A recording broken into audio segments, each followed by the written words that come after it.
Well, welcome everyone. Welcome to the USS Enterprise NCC 17-17. Oh wait, what is it? USS Enterprise NCC 1701-V, and V for you know if you know. I am gonna head out here. I think towards the river, somewhere along the river, downtown Minneapolis. It's been foggy here in Minneapolis for the last couple of weeks, and today the fog is supposed to lift. So we are going to go chase that and see if we can't capture that happening. It's already started to lift a bit. Right now visibility, I believe, is about a half a mile. So we're going to go see what happens. We're going to take a little adventure road trip. So come along.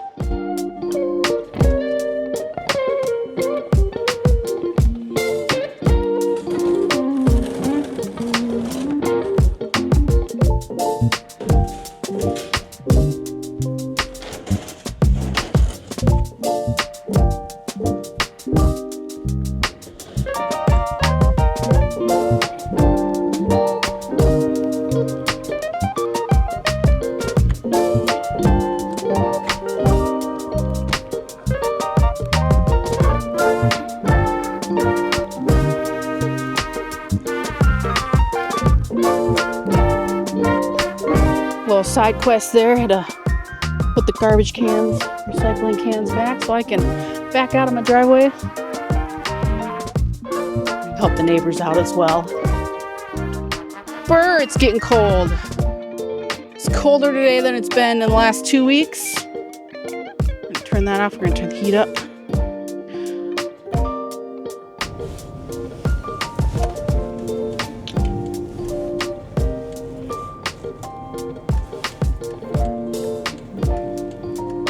Be able to see the downtown skyline from here, and you can't see it at all. I think we're gonna head over to St. Anthony, Maine area and see what we see. The Stone Arch Bridge, possibly, that's supposed to be under construction. However, I think that half of it is still open, so you can still walk across it.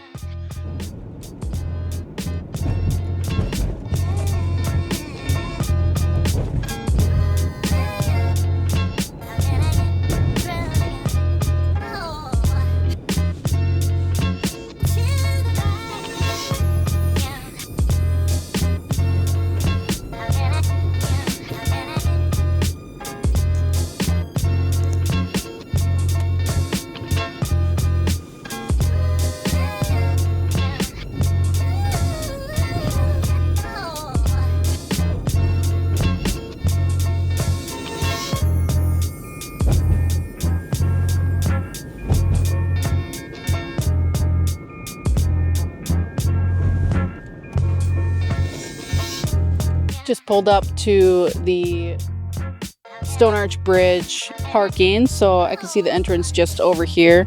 Gotta, pay for parking, so we're gonna do that, and then I think we'll pack it up and we'll head on out.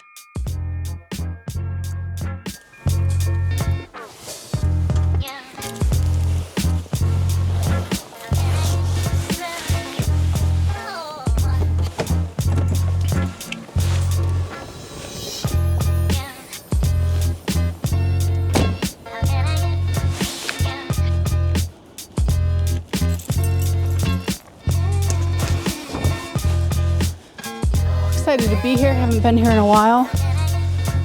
Park is looking open and beautiful. They did a lot of construction here. Last time I was down here, this was all these walking paths were all fenced off and not open to the public yet. So it's nice to see the park all done and open. We're gonna head over to this little outlook that's new.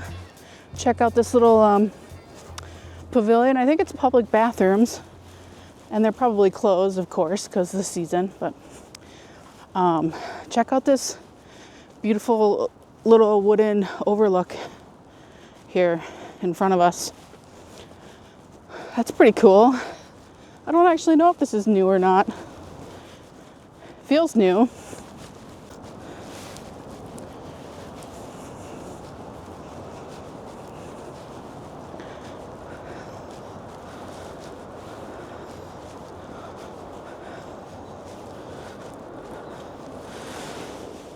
Well, there's the Stone Arch Bridge.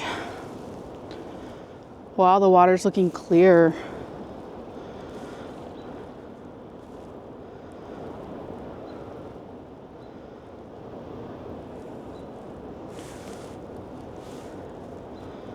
You can barely see downtown Minneapolis there. And there's the power station. There's walking paths all down there. I don't like to go down there, but there are walking paths that go all along through the woods there. It's pretty cool. Yeah.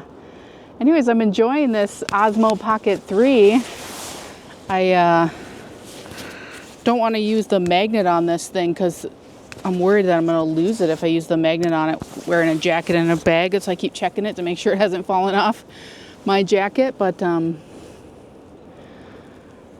oh, it feels good to be outside. I've been hibernating, I think, since Thanksgiving.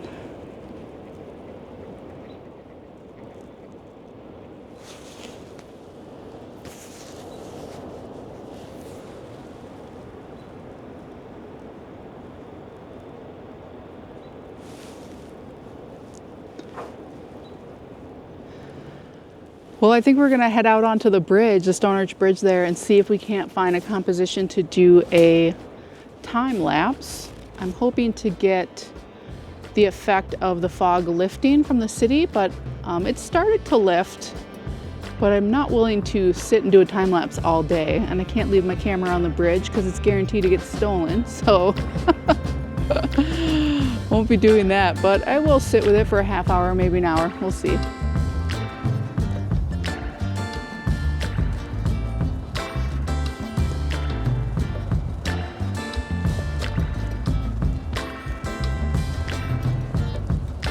Okay, I see. So it's not half the bridge, meaning the long way, so you can still walk across it on one side.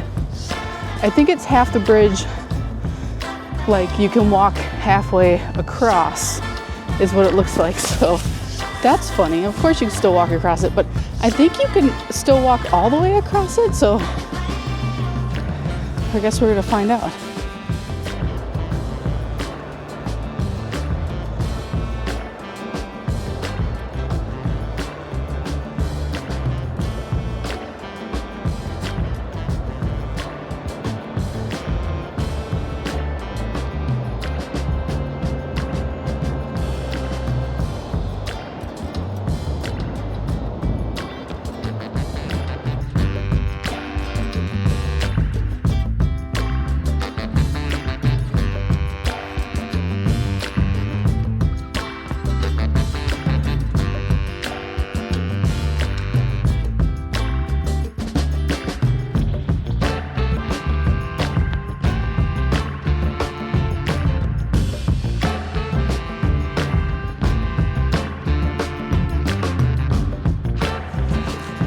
All right, I just finished the Motionlapse on the DJI Pocket 3.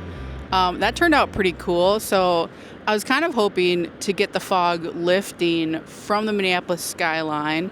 And upon inspection, it does look like I do get a little bit of motion with the fog, and definitely with St. Anthony Main Falls here, St. Anthony Falls. And that's exciting. So I don't think I'm going to hang out longer to see if the fog lifts, because I'm pretty sure there's still not going to be any wind for the rest of the day. I don't think this fog is really going anywhere until the wind picks up. So we're going to move on to the next spot. Okay, so I've only had this camera for about 3 days, but I had to, it was down to 40% just from playing with it at home and then using it on the way here. And so I had to put the battery pack on while it did the 30-minute motion lapse there.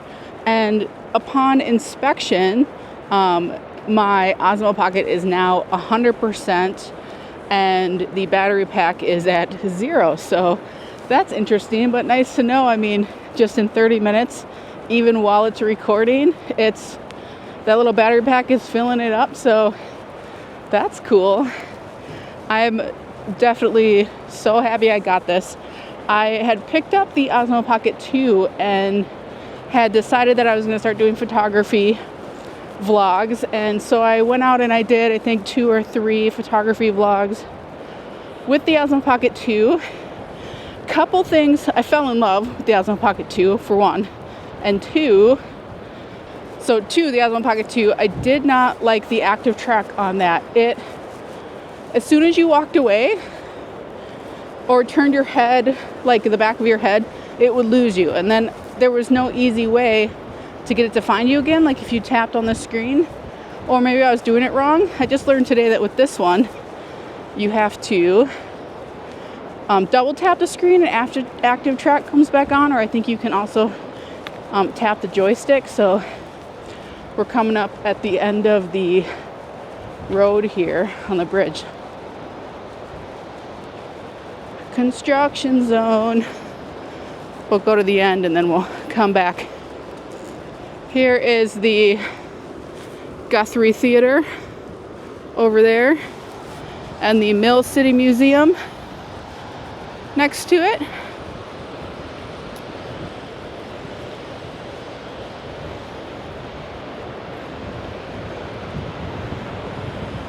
This is the Lock and Dam, which of course is currently closed. And then I noticed that the overflow was also closed. I'm gonna turn around and head back across the bridge.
right. I think we are gonna head home now. Maybe I'll come back out closer to dark or a little bit later, and we can take some more photos. Maybe we'll end the vlog. We'll see. So, is this gonna bug you? Let me know. Any more thoughts on this new camera other than I'm super excited about it? So far, I'm loving this guy. realizing that it's a lot easier to just keep this connected to the 1/4-20 mount and then just unclick that. I don't like how the camera sits in the case. I don't like that at all. Here's the case. In my bag, it kind of like flips out. So you have to take that little 1/4-20 mount clippy thing off so that it doesn't like adjust it in the bag, and then, you know, you're in danger of, because the gimbal will move. It moves really easily if it comes out. If it slides out of the case even a little bit, the gimbal will open up and move. I noticed that. So the chances of scratching the lens are pretty high. I did get, I ordered screen protectors for both the touch screen and for the lens. I don't know if I should use the lens. If you're using this camera, did you buy a screen protector for the lens? Is it going to affect the quality? Usually for like a cell phone, I don't mind, you know, putting those little glass screen protectors over that lens. For my main camera, I would not do it, but we put ND filters over them all the time. And that doesn't really affect the quality so much. So maybe I'll just give it a try just to be safe. I would rather have a screen protector on this thing and keep its resale value than not, right? So far, done HyperLapse, couple HyperLapses. I've done, we're gonna go left here. Done, sorry, I did a HyperLapse, which you saw, and then some motion lapses, which I really like. The video is awesome. I already screwed up once after I did the HyperLapse. I forgot to switch the camera back over to video mode. And so the entire time I was standing there at the banner, I was ranting about how much I'm loving this camera. So I'll just retell that story now. One of my favorite photographers on YouTube, his name is Photo Tripper. And maybe you know Photo Tripper. If you don't, definitely go check out his channel. Anyways, I love him so much. He's hilarious. So in a video, he complained about the Osmo Pocket 3, saying how confusing it was. And because of that video, I went and bought the Osmo Pocket 2 for like $200 on eBay. Because I wanted to see if I was gonna like it, for one, and if I would use it too. And I did. And a couple of things about the Osmo Pocket 2 was the active track on that thing. It sucks. Like the second you turn around, it loses your face and it's hard to get it back to track you again, or maybe I was doing something wrong, but it sucked. So anyways, Photo Tripper was saying, he was like, why is this thing so hard? The older version, the 2, is just so much easier to use, so simple. But I actually think it's the opposite. I think the Osmo Pocket 2 is harder to use because the menu is like buried in that tiny little screen. Whereas this, the Osmo Pocket 3, I think this is way more consumer friendly and easy to figure out and easy to use. And maybe that's just an ode to like me being tech savvy or something. I just think that these newer cameras have become so user friendly. You can literally pick one up, start, you know, digging through the menu, and then there you go. And if you have any questions, you can go on YouTube and somebody will have, I guarantee, addressed it. And there you can learn, get your questions answered, get your answers questioned just by doing a quick YouTube search. So there's a Minneapolis police officer in front of me, but that's okay. They have better things to do than bother me, and I'm just talking to a camera, so drink it.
My little win muff for the DJI Mic 2 finally came in from Amazon today.